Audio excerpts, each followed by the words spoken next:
تحياتنا لكم جميعا. نبدأ بسم الله والصلاة على رسول الله محمد صلى الله عليه وسلم.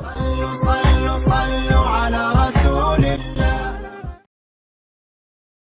رشح تشيلسي للتأهل على حساب باريس سان جيرمان. أيضا بيضرب أتلانتا بنتائج كارثية، كل منطق يقول تأهل أرسنال.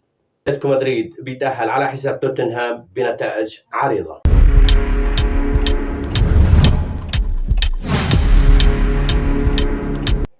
توقعات المتأهلين من مرحلة ال16 إلى مرحلة الثمانية من دوري أبطال أوروبا. تم سحب قرعة دوري أبطال أوروبا لدور ال16، وكان في مباريات نارية، مباريات قمم، مباريات مثيرة راح نشوفها بشهر آذار، ما بين 10 آذار و17 آذار، الذهاب والإياب.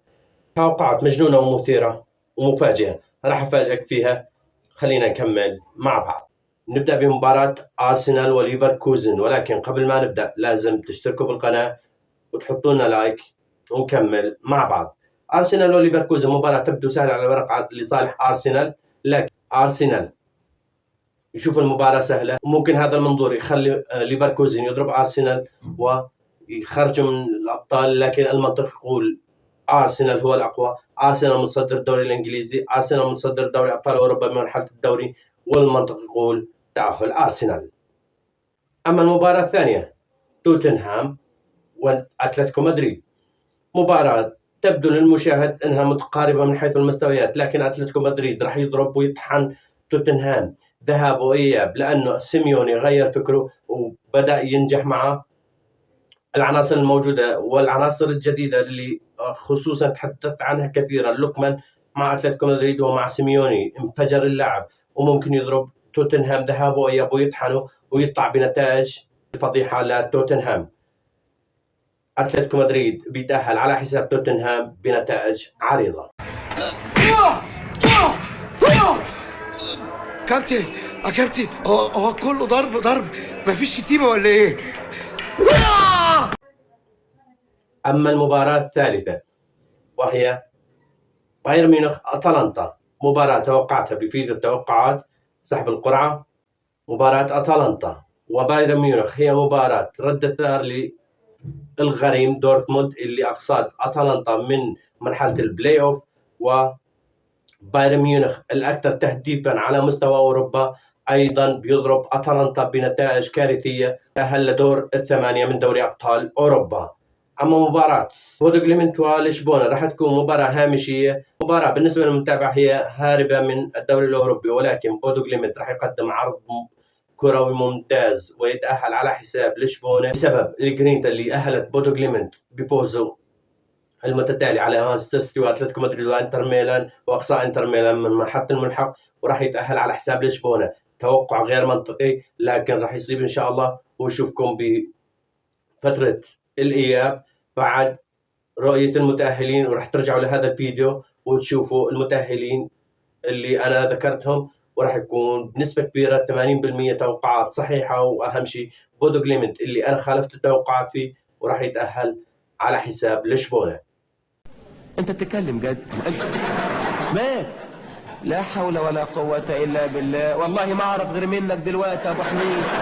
أما المباراة اللي ما تقبل المنطق وما تقبل التكهنات هي مباراة نيوكاسل وبرشلونة. فين السؤال؟ هو ده اللي هو تعرف ايه عن المنطق؟ اعرف. اتفضل. الله يخليك. اعرف ان لما واحد يضرب واحد على دماغه يقع ما يحطش منطق. مش هو ده المنطق؟ هو المنطق ولا مش هو؟ المنطق يقول برشلونة متأهل بسبب فوزه بمرحلة الدوري على حساب نيوكاسل 2-1. بمرحلة ال16 راح يكون متأهل على حساب نيوكاسل، لكن في نقاط ممكن تضرب برشلونة، هي مصيدة التسلل اللي عم يعاند عليها هانسي فليك. لعب ضد هاي المصيدة بالدوري الإنجليزي، لعب ضد فرق تلعب بهاي الطريقة بالدوري الإنجليزي وقدر يتغلب عليهم.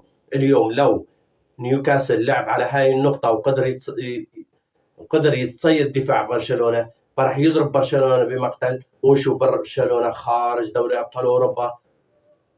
برشلونة الباحث عن اللقب لمواسم عديدة، لو عند فليك واستخدم هاي الطريقة مع هذا الدفاع السيء بالليغا وبدوري أبطال أوروبا، راح ينضرب برشلونة وراح نشوف نيوكاسل يتأهل على حساب برشلونة. ايه الحكايه؟ انا مش فاهمه حاجه اطلاقا. اطلاقا اطلاقا. ايوه. يا ضنايا اطلاقا.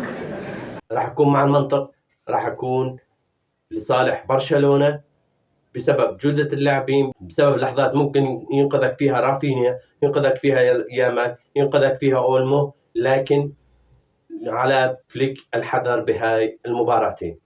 أما باريس وتشيلسي، قمة القمم ومنافسة ما بين بطل العالم وصاحب لقب كأس العالم للأندية وبطل دوري أبطال أوروبا الموسم السابق. مباراة راح تكون طاحنة للفريقين، مباراة راح تكون تكسير عظام، مباراة كانت آخر نتيجة لها بآخر مواجهة هي لصالح تشيلسي، وراح تتكرر وتكون لصالح تشيلسي لو إنريكي ما حسن وضع الدفاع اللي عايشه بالدوري الفرنسي. ما في اي منافس قوي للدوري الفرنسي خلي لاعبين باريس سان جيرمان يعطوا ما عندهم. الان تجربه قويه ضد تشيلسي، ممكن نشوف تشيلسي يغلب باريس سان جيرمان ويتاهل، ممكن باشواط اضافيه، لكن انا ارشح تشيلسي للتاهل على حساب باريس سان جيرمان. اما مباراه جالاتا سراي وليفربول، مباراه لو تشوف فيها اخطاء ارني سلوت الكارثيه لو تكررت امام جالاتا سراي وهجوم جالاتا سراي الساحق هذا الموسم بالدوري التركي، واللي تاهل على حساب يوفنتوس السيدة العجوز، ممكن نشوفه يقصي فريق ليفربول من دور 16، لكن بنسبة 70% يتأهل ليفربول لو كان ليفربول بيومه ولو كان اللاعبين بتركيز عالي. 70% ليفربول بيتأهل على حساب جالاتا سراي، وجالاتا سراي يودع دوري الأبطال من دور 16. أما المباراة الأخيرة اللي تركتها للأخير لأنه أتوقع كثير ناس منتظرة رأيي بهاي المباراة، مباراة ريال مدريد ومانشستر سيتي، المباراة المتكررة بالمواسم الأخيرة على رأي عادل إمام. يخرب بيتك وانت ورانا في كل حته. اصلا لعبت بمرحله الدوري فاز فيها مانشستر سيتي لما كان تشابي الونسو مدرب لريال مدريد. الان ريال مدريد مع اربيلوات تحسن، لكن الدفاع ما زال يحتاج لبعض العمل. بيب جوارديولا رجع مانشستر سيتي لسلسله الانتصارات، وراح تكون من هاي السلسله هي الفوز على ريال مدريد بنسبة كبيرة. لو استمر دفاع ريال مدريد بهذا السوء وبهذا التشتت الذهني من بداية المباراة حتى آخرها، غياب بعض اللاعبين، فمانشستر سيتي حتما بالدور الثمانية على حساب ريال مدريد. مدريد محتاج التركيز بالدفاع، عنده قوة هجومية، عنده لاعبين مؤثرين، لكن مانشستر سيتي تحسن. فهاي النقطتين، تحسن مانشستر سيتي الهجومي على حساب سوء دفاع ريال مدريد. لو ريال مدريد ما تحسن دفاعيا حتى مباريات دوري أبطال أوروبا، فحتما السيتي بدور الثمانية على حساب ريال مدريد. هاي توقعاتي، اكتبوا لنا رأيكم بالتعليقات، ولا تنسوا الاشتراك بالقناة وتحطوا لنا لايك حتى غيركم يشوف الفيديو. تكتبوا توقعاتكم ونرجع لها بأيام عيد الفطر إن شاء الله، ونشوف توقعات اللي أصابت ولا توقعاتكم. ودمتم بخير، ونشوفكم في فيديوهات جديدة.